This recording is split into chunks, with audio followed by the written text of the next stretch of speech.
Hello, hello, and welcome to today's stream, where we'll be taking a look at three different items. A miscellaneous. It's been a while since I streamed. Just tackling some miscellaneous details. Um, but today we'll be taking a look at an investor presentation about vivid seats, which I think is pretty interesting, right? Like of course, a lot of probably like a more normal summer. It's like 2021 and 2022. And following outdoor experiences and concerts, which you would conventionally think is in the ballpark of Live Nation, LYV, which of course had a bit of controversy with Ticketmaster and Taylor Swift tickets. So Vivid Seats is an interesting, not necessarily a competitor per se. I did email Vivid Seats investor relations just because I wanted to see what they could share about how Vivid Seats is different from Live Nation because they both operate a ticketing service. But of course, as we see in the presentation, Vivid Seats is much more of a pure play ticket service processor and middleman, whereas Live Nation is more asset heavy with its portfolio of physical locations. So high level, that is a pretty interesting difference. I think when you compare an asset light model to an asset heavy model, it is a pretty interesting differentiation, and of course, it does create a degree of like increased risk between the two. But going into this presentation, so then it seeds. So secondary ticketing. The secondary ticketing point is also interesting, in that it's quite emphasizing that it's secondary, which makes you think of moving into being like a first party provider, especially given some of the backing like it's connected uh, to like Todd Bowley and his Clear Lake, I believe is the firm. And given their different properties, create some interesting option value. But you can compare to scale, right? Like 12 million customers. You can compare that to in 2019. And of course, pre-COVID numbers, 2020 being. If you look at Live Nation's income statement, it's pretty incredible what happened during COVID to Live Nation. So certainly, like in terms of scale, much smaller.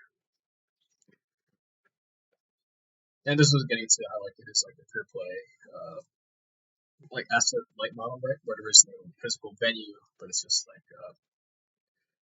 from like the enterprise for the business side, or from like the enterprise side, the enterprise platform with Skybox. Then of course you have like the marketplace, which is a more consumer facing view, and various distribution partners.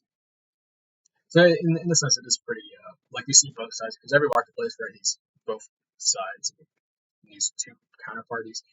So here we got fans, and then we have like the seller, who also probably does tend to be fans in some cases. So in that sense, it's a pretty simplistic business dynamic to wrap your head around. Sellers, fans, concerts, or theater. Not the most surprising. I would be interested in how this portfolio, how like the revenue per event or the volume per event category varies between Live Nation. Given Live Nation being probably Live Nation being more heavily weighted towards concert and theater, just given the the music hall like physical music hall portfolio of Live Nation. Probably I imagine sports would be a lesser category for Live Nation. Which again, I guess in that sense, like the much bigger differentiation between the two is like, do you want to be asset heavy? Do you want to be asset light? And how much optionality does having a physical blueprint give you versus the better margins of being like a more asset light model? So like the actual differentiation between your portfolio, your event portfolio, and revenue distribution probably isn't that significant. It is nice when it comes to looking at these more tech-enabled companies.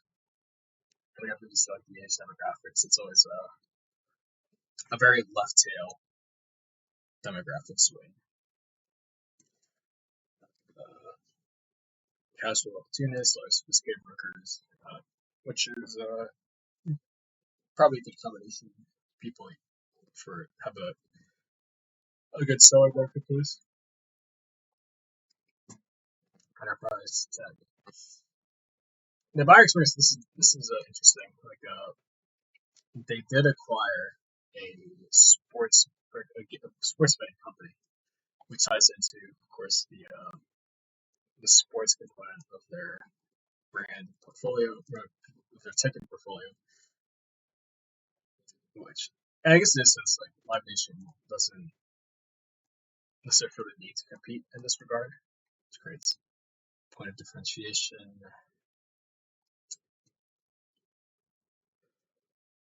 This slide is kind of like it's useful to contextualize like who they see as competitors, but in terms of like just saying a combination of these three elements, things on balance sheet, it's not the most tangible. So in this case, it is good to see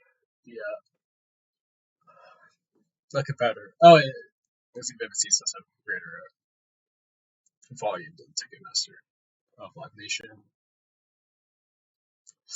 brand awareness, room to improve.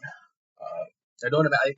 I can't imagine that it's that sticky of like your ticket marketplace. It's too sticky. Live Nation artificially creates stickiness by having certain venues only be through its platform, Live Nation or Ticketmaster. Imagine the ticketing for marketplace is more so like food delivery, like or like ride hailing, where it's like you're relatively brand agnostic between Uber and Lyft, whichever has a better offering, better fewer service fees.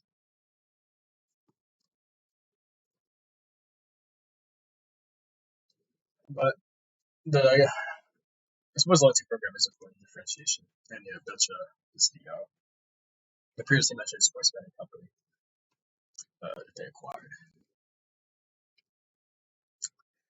Marketplace volume.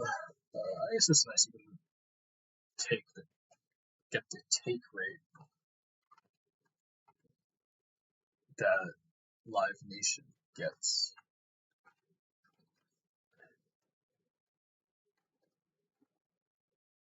Like 17% of the marketplace volume ends up in revenues, which of course isn't perfect because not that 17% of revenue isn't all from like a process like Vivid Seats fees. But it's right.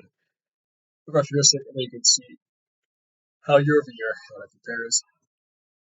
I imagine the ticketing business is pretty seasonal. Same with like how automotive is like Q1, a Q1 for retail, a Q1 for like automotive sales isn't. It's definitely going to be weaker than like your holiday season. Uh, Presumably, yeah, presumably summer. Q3, good, good old adjusted EBITDA. I guess we may see. We feel like there's a footnote how they determine adjusted EBITDA or what they back out. Because I would imagine depreciation would be too much. I suppose there is some degree of amortization for these guys, but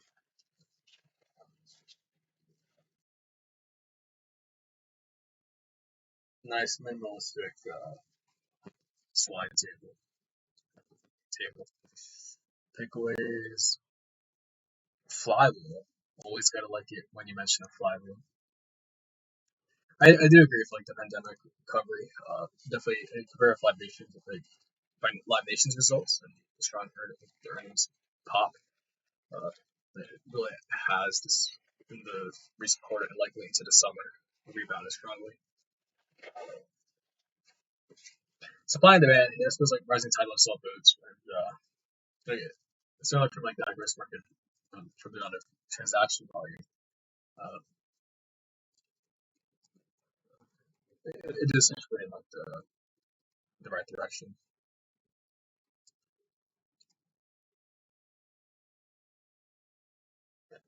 I suppose I should find like the audio recording or ask for that. But and this is like not the most insightful book or blurb, but yeah, it's a hard point like how much brand loyalty is there. I suppose the long-term question is a combination of how much like exclusive arrangements Vivid can find itself into. Correspondingly, how do those like unique partnerships affect its bottom line? And then lastly, from a consumer side, like how much brand loyalty is there to Vivid and how much of an impact does having a rewards program really have in like locking you into the platform? Because I suppose you can compete with Ticketmaster from a seller perspective on fees and whatnot, but at the end of the day, like there is to a degree like a network effect is an overused term. You probably mentioned that in stuff like this. There really is a network effect that needs to be considered. And it doesn't even weird stuff. I suppose like one time event. Like I said, the back out stock-based comp, which can debate about. It's not nothing too egregious. No community adjusted EBITDA, or community EBITDA, from like we were back in 2019, like 4 years ago. Time flies. So that was Red Seats. Interesting group play. But I believe it came public through a de-SPAC transaction. There is a unique ownership structure where it's a Class A, Class B, and like Class A is like 90 million shares. Class B is like 110. Class B is privately held, and like they convert 1 to 1. So when it comes to like EPS, when it comes to share count, both classes are included in that. So there's no like shenanigans like EPS, but that does like go to the point of how this was like I believe for a SPAC, and for a SPAC to private equity. So that's the season. I think certainly at the very least how it's different will can help contextualize Live Nation. Make you think about is their business model being asset heavy? Is that superior to this or something given that? It's just like Live Nation's balance sheet. You see a lot of leases on the right side of the balance sheet and liabilities. So, and of course, presumably that affects some of just like your equity and some of how you think about the competitive mix and match between the two. So that was very interesting play. And yeah, off the earnings, there was a nice pop. So it's not back to like the $10 SPAC transaction price, but it is pretty close, or as close as you can realistically get to it.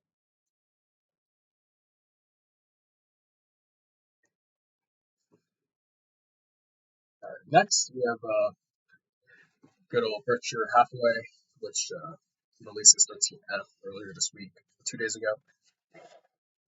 Of course, 13F is always a snapshot in time, and of course, so it's just from that point, it's not the most dependable. So given that you're always on like a couple month lag. The second with Berkshire, it's not all just Warren Buffett. You have Ted Combs and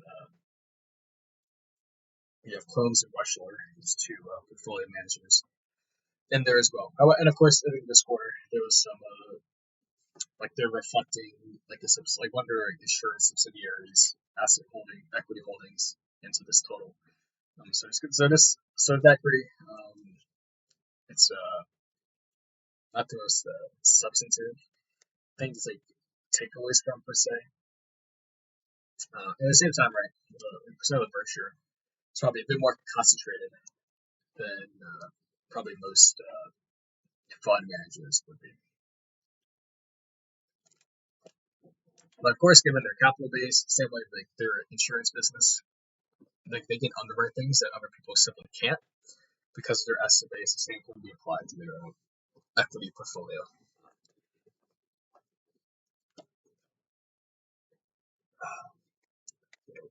Apple was the big component of the portfolio. Of course, why stop the compounding and your ever increasing stake of the company through the share buybacks. Bank of America. I should have said that Warren or Berkshire they timed the banks pretty well. Like they saw it out of like U.S. Bancorp, like before the Silicon Valley Bank and the First Republic shenanigans. So they timed it. There's opportune timing. Of course, they're still holding on to Bank of America. As you can see here, American Express, Coca-Cola. The good thing is like some like the top five, like many of these holdings are pretty long term. Uh, if you read like their annual letter and like, you go through the history of the annual letters, like, you'll see like AXP, Coca-Cola in there since like the 90s or early 2000s. So like, in terms of let's say time duration, that's pretty impressive. And it's really good like to the degree that like if the market nowadays is much more and more short term in terms of like the average holding period, then surely one way to give yourself better opportunity to have alpha is to, as the market shortens its duration, then you can increase your duration. And now that's not feasible for many companies or institutions, but for a company like Berkshire, again, it's that prior point about it's like basically unique capital base. It's like as an individual investor, then as the market goes increasingly short term, you can take the opposite end of that trade and increase and lengthen your time horizon. So that's that. Other interesting names: Activision reducing position. I imagine we might have. Yeah, Activision has been trading at a range. We'll see, of course, with the EU approving the deal, but the UK not. The counter law team. So we'll see. Also, rest in peace for Overwatch on the on the side note. Adding to HP. Interesting. Another big thing is the Paramount. Of course, the joke is that Warren during his CNBC interview, when asked about Paramount, pretty much said how the unit economics are tough. It's not the company that makes money, but the agents and the actors. But yet they still own Paramount. The interesting thing when it comes, in my opinion, when it comes to like your legacy streaming players or media companies, like Paramount, like Warner Bros. Discovery, like Lionsgate, to a lesser degree, is that like their long-term terminal value, the idea of a terminal value, like what the value of the entities in the future, like it's tough to know what it is exactly because of the pivot to streaming and the cannibalization. But at the same time, you can feel pretty confident that the terminal value isn't going to be zero because at some point with the IP portfolio, someone's going to step in, which creates this conundrum where it's kind of like you have like a baked in takeout value that like helps de-risk investment to a degree, but then you still don't know like it's just like a basement, but you don't know how far it'll be until you get to that basement. So it's an interesting dynamic. And of course, with the dividend cut, those to a degree like Paramount was like an interesting dividend play. It's like 15 years to get repaid on your principal, from 20 cents down to 5 cents. This changed. Citigroup added uh, Capital One is new credit card. Nothing to say there besides the Pacific. Yeah, credit cards. It's kind of like nerd wallet, the financial advice. It's kind of like you think when the economy is like tougher, they might perform poorly, but at the same time, right, if you're a credit card company, times are tougher, people get laid off, and so they need credit. See, it's kind of like second level. It's not complex enough to be second level thinking. Just be like credit cards are good times, okay, credit cards during bad times also need to be used. So it's not anywhere close to second level thinking, but uh, it is something that like, it does. If you're not thinking too deep about it, just like off the cuff, that you can simplify. Ally Financial is interesting. I can see on some people it's like worrying about like its exposure to automotive loans and to the degree that auto payments are in for an issue. Uh, we'll see. Yeah, you just see like a lot of holdings, but the actual uh, like the weight of the portfolio is minuscule. Like Vitas Energy is like a pretty small cap company, but of course Berkshire got it from its holding in Jeffries, which spun out of Vitas, and like one share for every 8 Jeffries shares.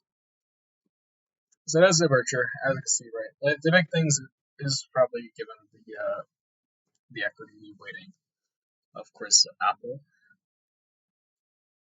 But again, right, it's to the point of like diversification versus diversification versus diversification.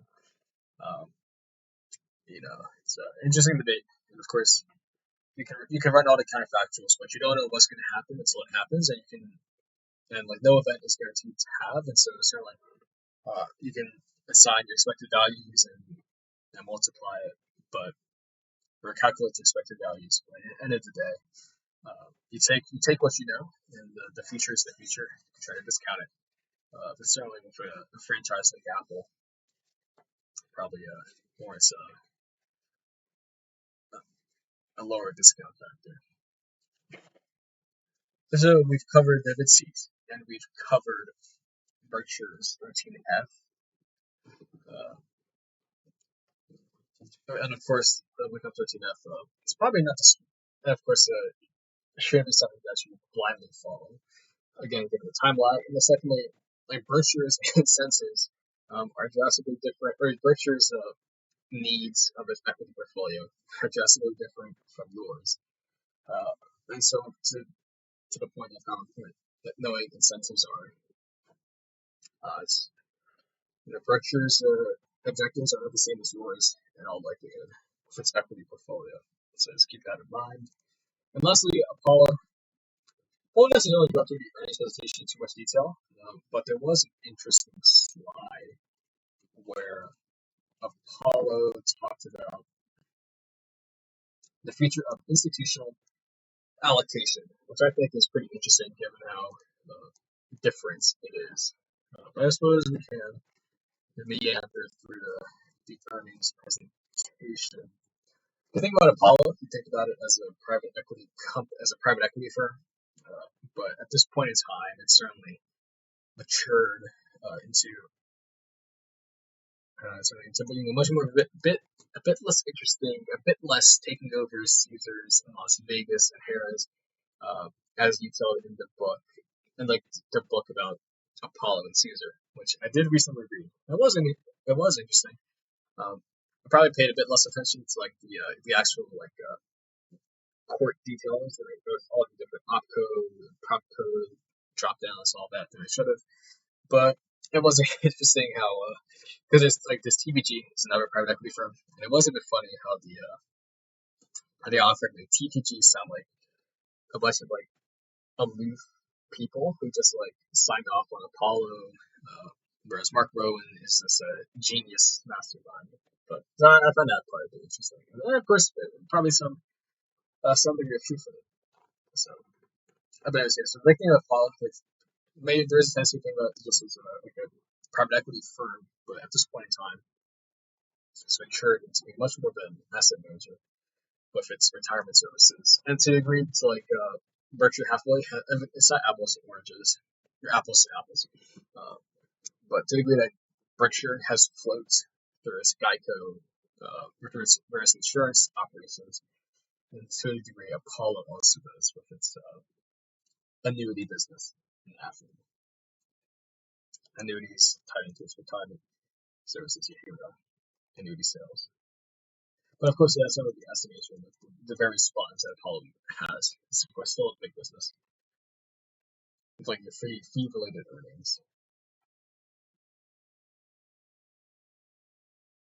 course, build outperformance, as you would expect. Alternatives. It's not imagine. Of course, everybody has a different macro forecast, presumably, but in a world that's probably a bit more higher rates than the zero, the close to the zero lower bound. To agree that public equities maybe look a bit less, or maybe too crowded, then alternatives seem better and more interesting.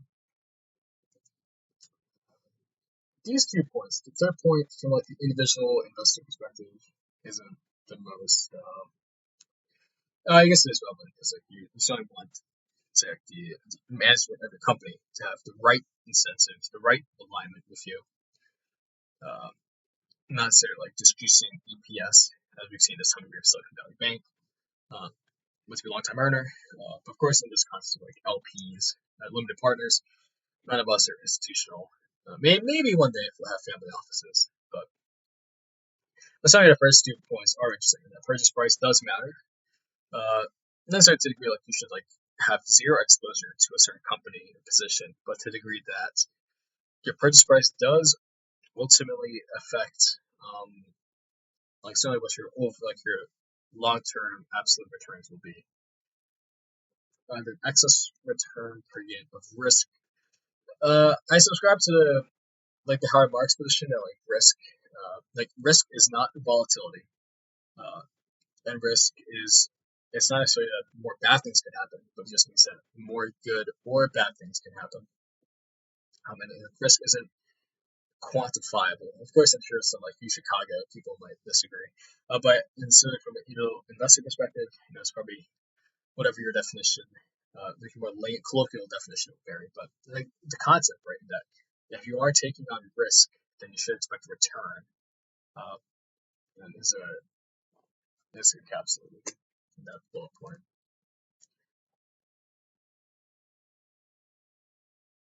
Good performance. Of course, you got to quote basis points. Gotta keep that. Of course, basis points divided by 100. That's a percentage. Shame I'm not old enough to have written off the coattails of the Fed. Unfortunately, banks. This is interesting talking about like the role we're going for private credit to step into loan origination as banks pull back. It is a good point. Liquidity owns this on the way up and talks. It's an interesting point. Taking shots at various people. This is an interesting point. We think of banks being like the primary lender, right? It's like small businesses, local businesses, but so in terms of like in actuality, doesn't seem to quite be the case. Equity market underperformance, not the most surprising, but what you can do. And then of course the point where it's like passive, right? At least, and to the degree like you as an investor, you wouldn't have much exposure to active managers in the first place. I suppose you would. I guess you would like an ARC or some like actively managed mutual funds, but the interesting point because 94% over 20 years. And of course, honestly, like active performance is tough, just with like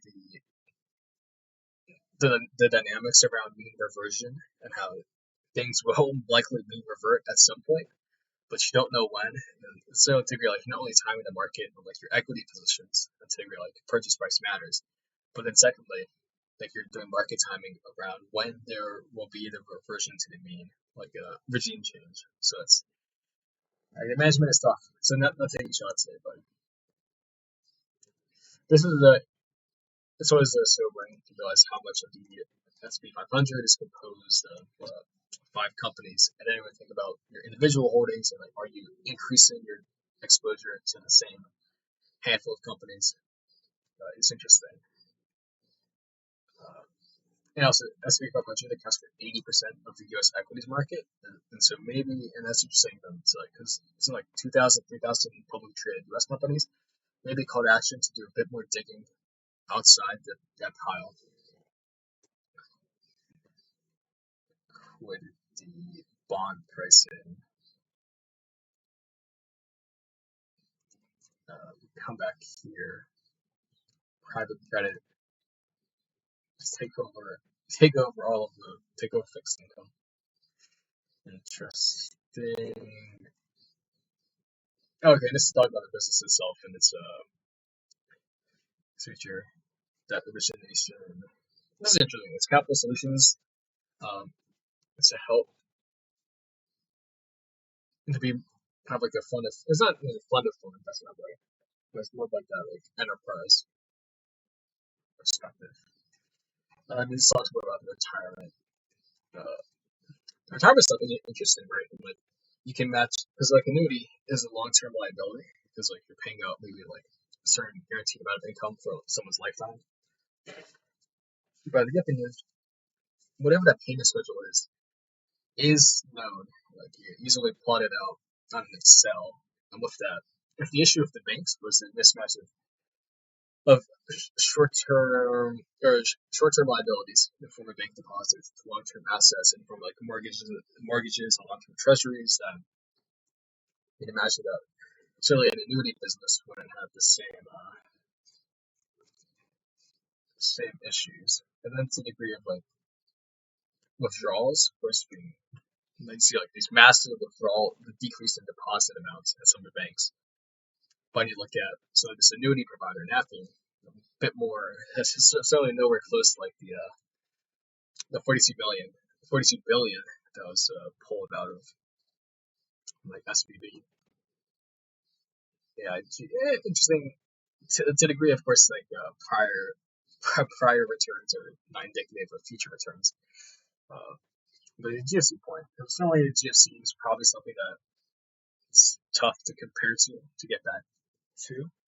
Uh, as a just a comparison, uh, fixed income allocation, commercial real estate, anywhere it's your MBFs, corporate government debt, majority, to imagine makes sense. Yeah, personally, I think it's a bit hard to be skeptical of like these. This is a prior point, but Apollo is not a private equity firm anymore.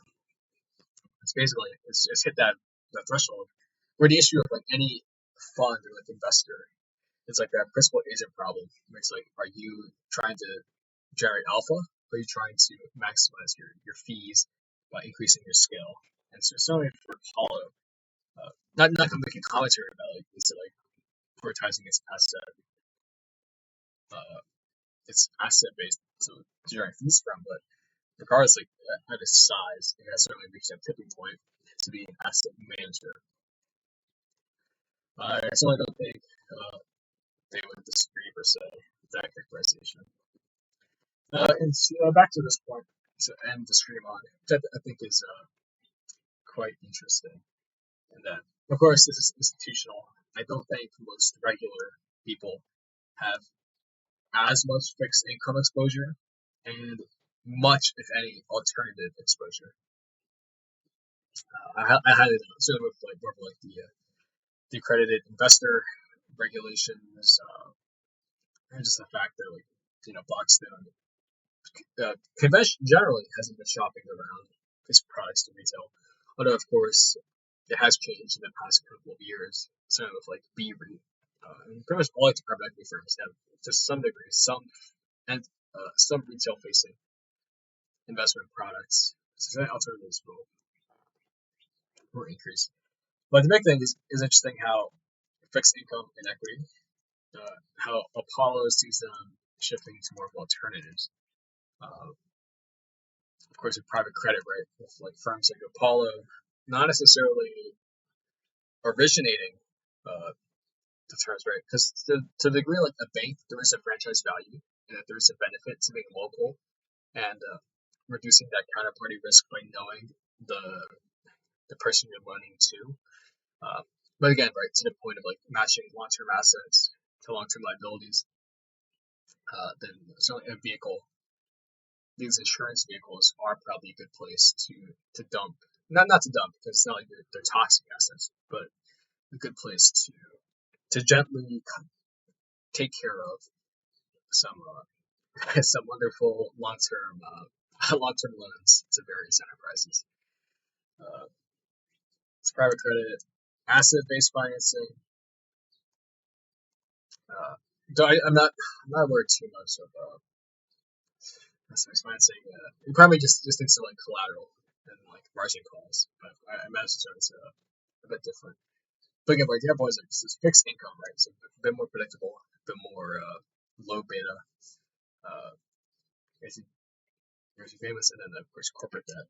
So it is a bit facetious. So like it's probably underselling like your what fixed income is today to then break it out into this degree. But I do suppose, right, what's not mentioned in here is like government debt or like corporates or like treasuries.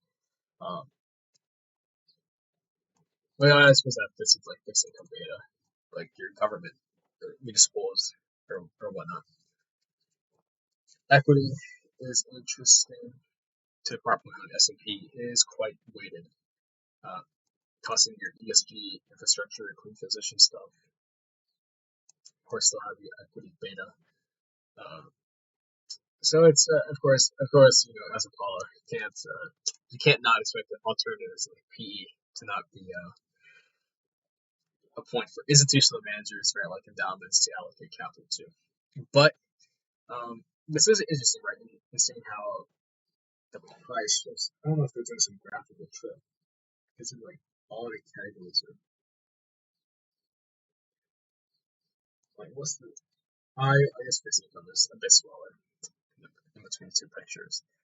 Um, and of course, there is no time horizon on this, although I'm sure the different fundraising rounds will implicitly provide a timeline benchmark. But of course, to the degree, of course, like if you're an institutional investor, you're probably debating like how much of a need it is to generate capital versus how much it is to preserve capital or to beat inflation or meet inflation. Probably affects how you think about your alternatives, because you mentioned some places have probably over allocated to alternatives, like some like the future pensions in different states to try to make up for shortfalls. Uh, so it is interesting. But I suppose at the end of the day, from an institutional perspective, um, this allocation probably wouldn't make up the difference if you're like a state's teacher pension fund and you have like a $5 billion shortfall that you have to catch up to make. It's only at that point you'll probably need less beta because you need a significantly aggressive, and so you probably see like if you're one of those unfortunate pensions, but increased alternatives allocation, increased equity alternative, not alternatives per se, but increased equity allocation. Most fixed income, which of course increases your risk, increases volatility, which again it's not risk, but uh, so it's at the end of the day, it's a part point how like 94% of actively managed funds underperformed the S&P in the past 20 years. You know, I sort of figure like being an asset manager where your withdrawals or your liabilities don't meet your investment returns. It's a tough dynamic. But hopefully, so for my personal professional aspirations, hopefully this promise continue, which means that there's enterprising young professionals who need to join teams and help out. So I think in the past 40 minutes covered a good amount of ground. Talked about Vivid Seats, talked about Berkshire's 13F, we talked about Apollo. A fun debate, you know, like which firm is more prestigious? Is Apollo more prestigious than KKR? Uh, Debatable, right? KKR being some of the original like pioneers when it comes to financial engineering around albeit leveraged buyouts. Of course, yeah, more recently, probably the best to say that Apollo has taken up a bit more of the mind share for various reasons. Can't speak too harshly. They have Apollo. They've got a pretty cool New York office, nice view of Central Park, and they have a statue of Apollo in the lobby, and a nice open floor plan. So can't speak too harshly about Apollo. But I feel like maybe this with their office. But at the end of the day, so those are my good summary takeaways. Is even if you're not necessarily looking at Vivid Seats as like investing as allocating your own personal capital to it, then it's certainly to the degree that it is a competitor, and it's seeing what their management says and seeing how they're competitively different should shed some insights to maybe companies that you have exposure to. In this case, knowing more about Vivid Seats should help you know more about Live Nation. And so it make you think about why Live Nation is asset heavy and how does that compete with Vivid Seats, which is much more asset light. Let's think about that from this. Yeah, the 13Fs. And of course, they're not fungible in degree, like, grain of salt. But again, the big thing is just always keep in mind that Berkshire Hathaway's investment goals um, are different than yours.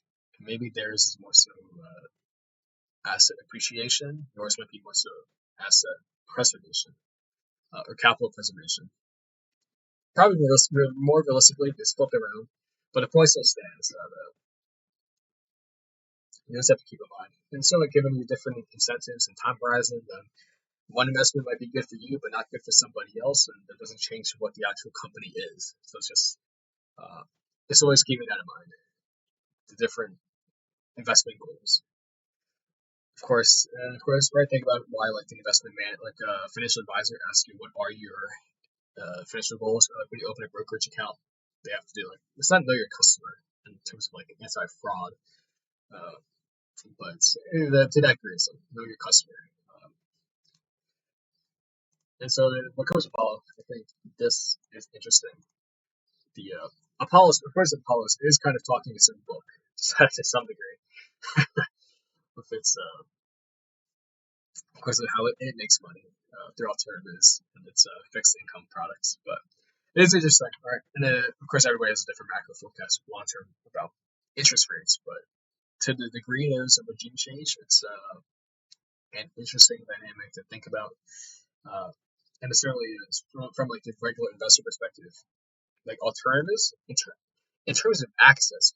I think retail will just have more and more access to alternatives because if you think about it from like the Apollo or the asset manager perspective, like institutions, you've kind of tapped out, right? Like all like the like Middle Eastern wealth funds have like all developed, all like every institutional investor or endowment has relatively strong allocation alternatives.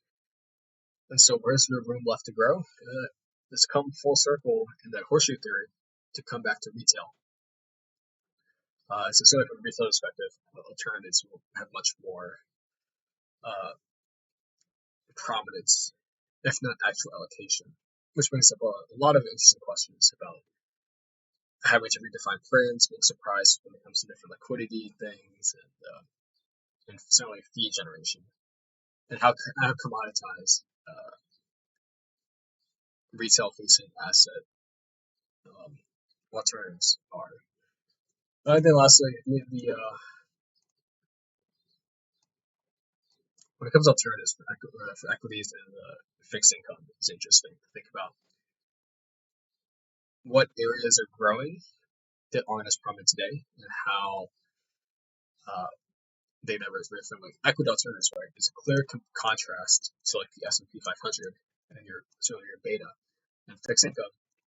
These private credit is a pretty clear contrast to say just like buying government debt and treasuries. Just thinking about why or which one suits your needs differently is interesting. And then, of course, to the degree to which there's more of an opportunity in some versus the other.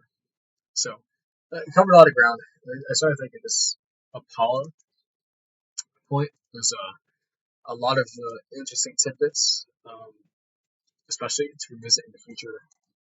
But I will say, to wrap up, that on the earnings call associated with this, like Mark Rowan said, like the big banks don't go to bed thinking about what the quote mighty Apollo is doing, end quote, when it comes to like making loans or origination and all that. And so very a tongue in cheek, and so it certainly does to agree that there is shadow banking with maybe some of the fintech companies. uh, then certainly, yeah. Because again, at the end of the day, right, like these like private equity firms, these asset managers, like it's kind of like a pretty high concentration of smart people. The smart people whose compensation is tied to making the firm money probably want to make money uh, for the firm and by extension themselves. So it's kind of interesting because there's gonna be some overlap in all likelihood. Although I suppose like, at the end of the day, it all comes down to matching assets liabilities. So we'll see. But it's definitely something to revisit in the future. But thank you for watching.